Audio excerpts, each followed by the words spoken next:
پیغمبروں میں سے کسی میں کچھ فرق نہیں کرتے، اور ہم اسی اللہ کے فرما بردار ہیں، اور جو شخص اسلام کے سوا کسی اور دین کا طالب ہوگا وہ اس سے ہرگز قبول نہیں کیا جائے گا، اور ایسا شخص آخرت میں نقصان اٹھانے والوں میں ہوگا۔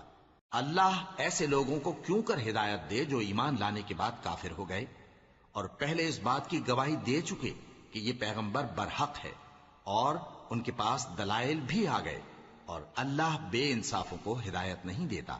ان لوگوں کی سزا یہ ہے کہ ان پر اللہ کی اور فرشتوں کی اور انسانوں کی سب کی لعنت ہے، ہمیشہ اس لعنت میں گرفتار رہیں گے۔ ان سے نہ تو عذاب ہلکا کیا جائے گا اور نہ انہیں مہلت دی جائے گی۔ ہاں، جنہوں نے اس کے بعد توبہ کی اور اپنی حالت درست کر لی تو اللہ بخشنے والا مہربان ہے۔ جو لوگ ایمان لانے کے بعد کافر ہو گئے پھر کفر میں بڑھتے گئے، ایسوں کی توبہ ہرگز قبول نہیں ہوگی، اور یہ لوگ گمراہ ہیں۔